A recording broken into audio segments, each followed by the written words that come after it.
Здравствуйте! В эфире информационный выпуск. Амшик Шара. Я и мои коллеги готовы рассказать вам о главных событиях дня сегодня в программе.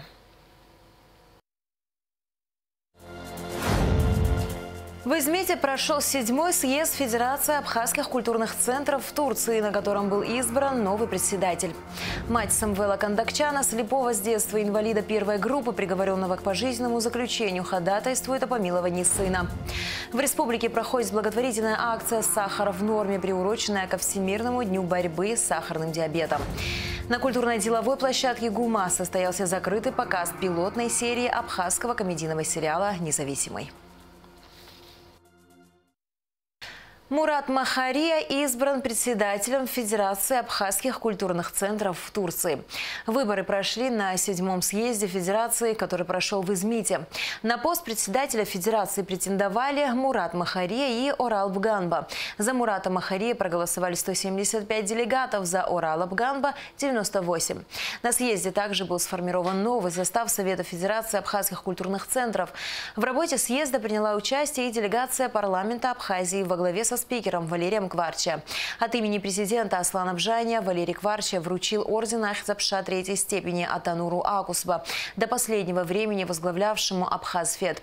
Спикер также вручил Атануру Акусба грамоту Народного собрания за личный вклад в дело возвращения репатриантов на историческую родину, сохранения родного языка и культуры, объединения и укрепления связи с диаспорой всех стран. В настоящее время в Турции работают 17 абхазских культурных центров «Дернеков», которые располагаются в различных районах страны, где компактно проживают представители абхазской диаспоры. Аслан Бжания поздравил директора Федеральной службы безопасности России Александра Бортникова с 70-летием, сообщает пресс-служба президента. В ходе телефонного разговора глава государства отметил высочайший профессионализм, верность служебному долгу, а также нравственные качества Александра Бортникова. Аслан Бжания подчеркнул важность сотрудничества Республики Абхазия и Российской Федерации в сфере безопасности. В Центре стратегических исследований при президенте Абхазии прошел круглый стол, посвященный ряду актуальных проблем в сфере экономики, энергетики, туризма, привлечения инвестиций. В его работе приняли участие депутаты парламента, представители госструктур и районных администраций. Сегодня мы открываем первую такую встречу, круглый стол в рамках нашей планируемой серии круглых столов, организованных Центром стратегических исследований при президенте Республики Абхазия, посвященным обсуждению наиболее актуальных тем или проблем, волнующих общество, которые стоят перед нами в данный момент. Здесь представлен широкий спектр людей, которые и профессионалы, и законодатели, министры. Надеюсь, что мы сможем провести такой профессиональный, откровенный и объективный анализ ситуации в тех областях, о которых мы будем говорить, для того, чтобы наши люди поняли о том, где мы стоим и какие проблемы стоят, и какие есть пути их решения. Мы решили посетить первую встречу вопросом экономики, поскольку на экономике завязано очень многое, решение многих проблем, которые перед Абхазией стоят. Без правильного движения в области экономики многие наши планы не будут реалистичными. Расширенный репортаж с круглого стола смотрите в нашей программе после выпуска новостей. Министр туризма Теймураз Хишба отбыл в Москву с рабочей поездкой, сообщает пресс-служба Минтуризма. Во вторник, 16 ноября, Теймураз Хишба встретился с главой Ростуризма Зариной Дагузовой. Запланировано подписание меморандума о взаимопонимании между Министерством туризма Абхазии и Федеральным агентством по туризму России о сотрудничестве. В среду, 17 ноября, министр проведет переговоры с депутатом Госдумы, председателем комитета по образованию, науке, делам молодежи, физической культуре, спорту и туризму Алексеем Волоцковым. Теймураз Хишба также примет участие в работе круглого стола в Общественном совете при Федеральном агентстве по туризму на тему «Актуальные вопросы абхазо-российского сотрудничества в сфере туризма». На 18 ноября запланировано подписание соглашения о создании Ассоциации абхазо-российского туризма. Наш следующий сюжет о деле Самвела Кондакчана. Слепом с детства инвалиде первой группы. Мужчина приговорен к пожизненному заключению по ряду статей. За убийство, кражу и умышленное уничтожение чужого имущества. Самвел уже 13 лет в колонии строгого режима. В нашу редакцию обратилась мать Самвела Майя Гарифуллина с просьбой рассказать историю ее сына. Женщина ходатайствует о помиловании Самвела в связи с его тяжелой болезнью. В обстоятельствах дела разбиралась Сария Кварцхелия.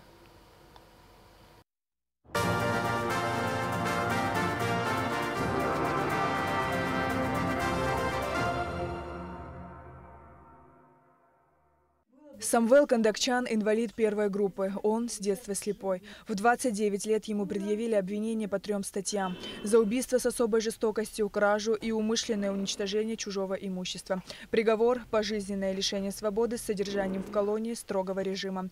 По словам его матери Майи Гарифуллиной, в 2008 году с целью устранения конкурентов в цветочном бизнесе в Сочи из корыстных побуждений ее тетя создала преступную группу, в которую вовлекла и своих родственников – саму Майю Гарифуллину и ее сына Самвела.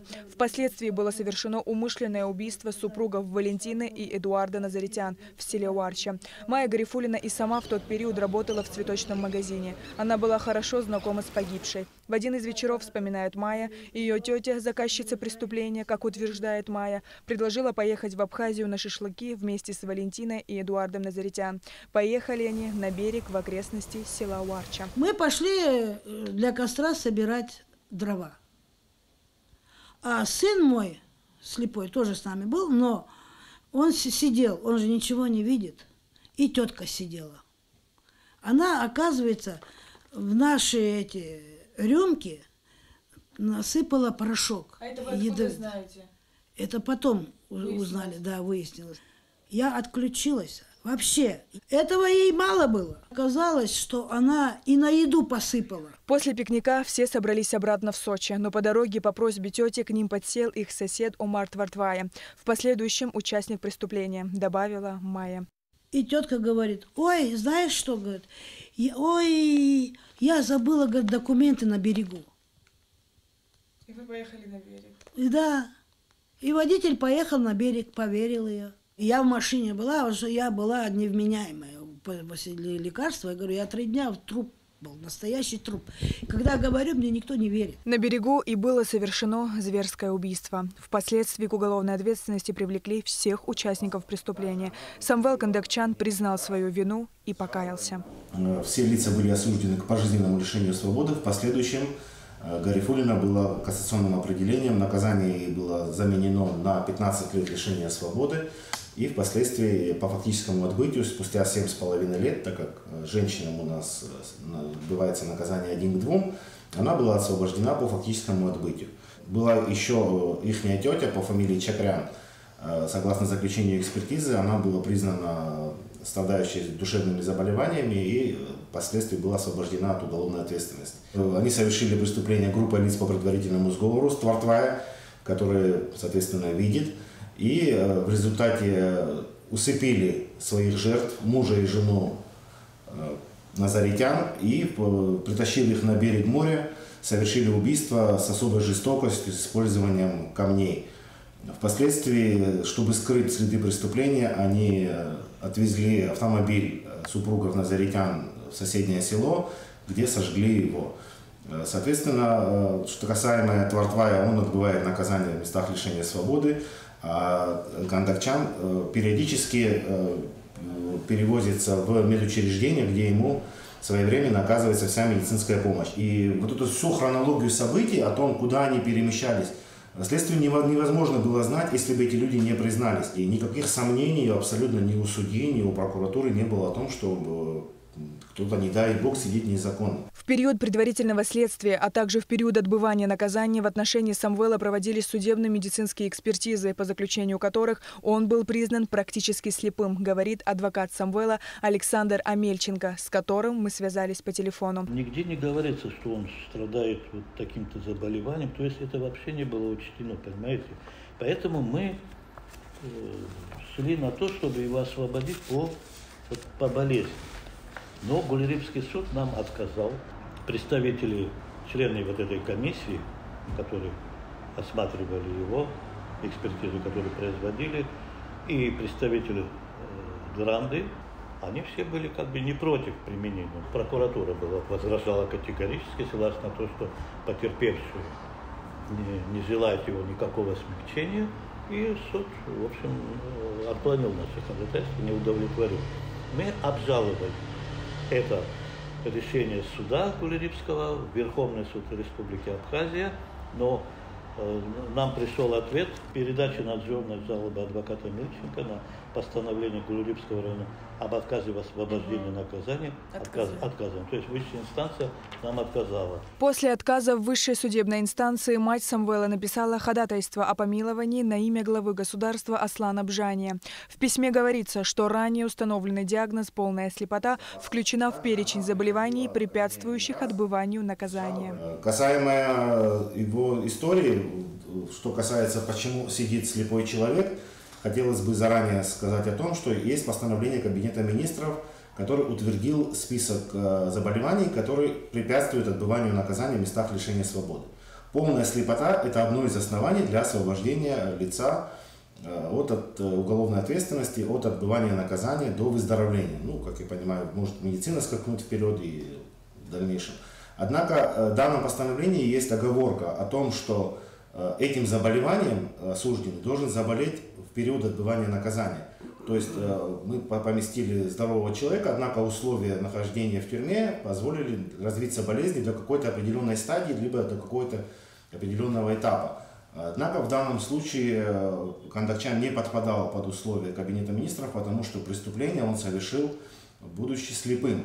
И данная слепота не мешала ему совершить данное жесточайшее преступление, за которое он отбывает наказание. Мать подсудимого просит заменить наказание в виде пожизненного лишения свободы на определенный уголовным законодательством срок лишения свободы с учетом всех обстоятельств дела. И до сих пор это ходатайство о помиловании матери Марии Ваграмовны Гарифуллиной лежит в комиссии. Сегодня Самвел Кандакчан находится в Агудзерском военном госпитале. Это уже вторая госпитализация для него за короткий отрезок времени. Увидеться с ним нам, конечно, не удалось, но поговорить с врачом мы все же сумели. Во время первой госпитализации впервые выявлен был сахарный диабет у него. Соответственно, в таких цифрах мы его оперировать не могли. Совместно с эндокринологами нормализовали цифры глюкозы, соответственно, это вторая госпитализация. Снова он поступил сюда и прооперирован 8 числа. Было произведено иссечение кисты, придатка. Он полностью слепой, да?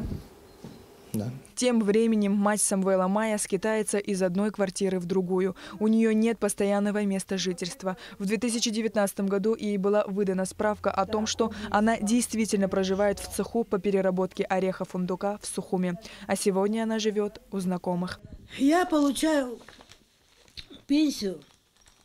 У меня пенсия вместе с материальной помощью 3500. До войны Майя Гарифуллина жила в селе Истонка Гулерибского района. Там жил и ее брат Руслан Хитарян, который погиб во время войны. Я когда пришла, зашла дома, у нас же там в столовой линолеум, крытые доски, и ногу наступила, она провалилась у меня нога, уже вся гниет все. Я пошла в сельсовет, они пришли, посмотрели, а с улицы дом сыпется уже, с одной стороны сырость. Вот, и сыпется. Он не жилой, получается. Это дом не жилой. Говоря о войне, Майя вспомнила, как ее сын не смог сесть в вертолет, который затем был сбит грузинскими оккупантами. «Мой сын избежал адской трагедии», — говорит она, но его дальнейшая жизнь тоже оказалась тяжелой. Сегодня Майя Гарифуллина с надеждой ждет ответа на ее ходатайство о помиловании.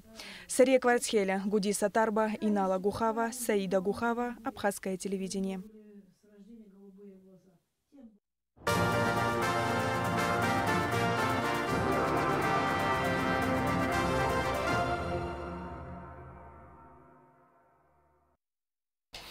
Общественная организация «Диабетическое общество Абхазии» при поддержке Министерства здравоохранения проводит благотворительную акцию «Сахар в норме», приуроченную к Всемирному дню борьбы с сахарным диабетом.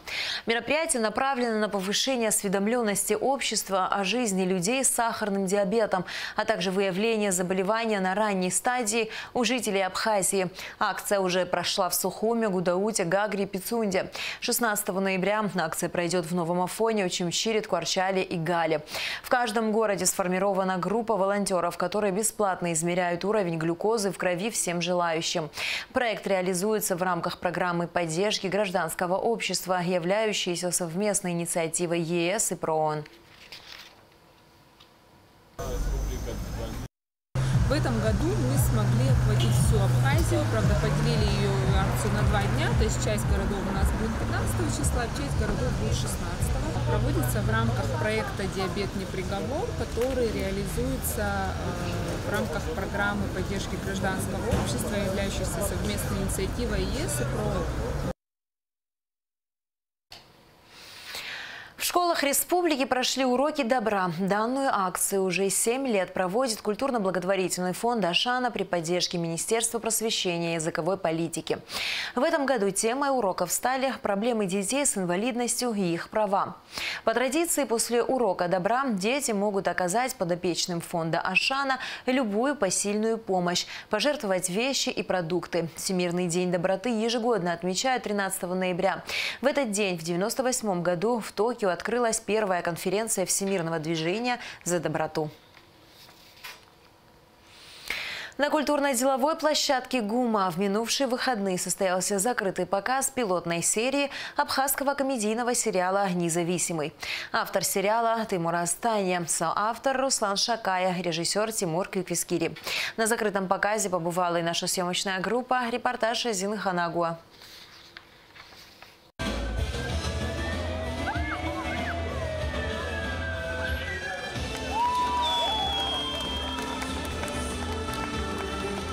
На красную дорожку на пожарной машине главный герой комедийного сериала «Независимый» Теймур Астанья в фильме «Спасатель», попадающий в различные чрезвычайные ситуации, но он и в них находит повод для шутки. Сюжет комедийного сериала о современной Абхазии и людях, живущих здесь. Продюсер и исполнитель главной роли сериала Теймур Астанья шел к этому событию 3 года. По его словам, основной целью было создание качественной картины, которую можно было бы представить из-за пределами Абхазии. Эта история могла произойти в любой стране мира, но вместе с соавтором Русланом Шакая они перенесли ее в нашу страну. Мы не знаем дальнейшую судьбу, там будет у нас дальнейшая работа или нет, в этом плане я имею в виду 2-й, 3-й сезон.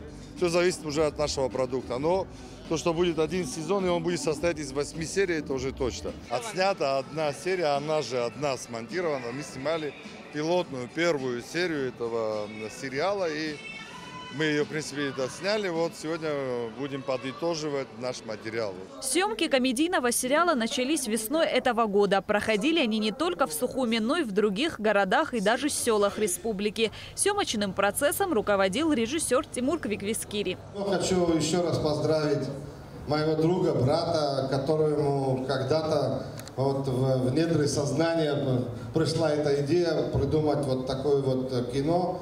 И дальше уже в комбинации с Русланом Шакаем они создали уже единый сюжет, хорошую, красивую, замечательную историю, и с чем я вас поздравляю. Одним из спонсоров проекта является компания «Аквафон». Есть у нас за спиной успешно реализованные проекты, и мы надеемся, что и этот проект будет успешен. Сегодня мы станем свидетелями рождения первого абхазского сериала. Мы уверены, что этот сериал найдет успех у зрителей. Также хотелось бы поблагодарить всех создателей этого фильма. Они занимаются большим делом. Этот сериал является также примером популяризации нашей маленькой страны. Несмотря на прохладную погоду, посмотреть пилотную серию комедийного сериала «Независимый» пришли немало зрителей. Юмор в фильме не может не поднять настроение. Очень много юмора, который нам очень понятен. И я думаю, что для российского зрителя тоже будет понятен. И это очень передает нашу реальность. и не по злому при этом. Это юмор о наших проблемах в какой-то степени, но это так все представлено, что очень классно посмеяться над собой. Все 8 серий комедийного сериала выйдут в прокат следующей осенью. Шазина Ханагуа, Арина Гухава, Абхазское телевидение. В завершении выпуска о погоде.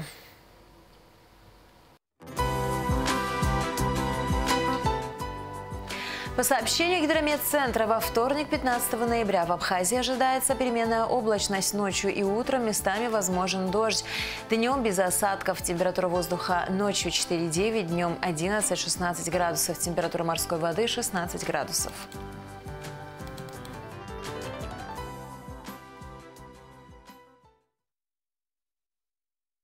На этом наш выпуск завершен. До скорых встреч в эфире.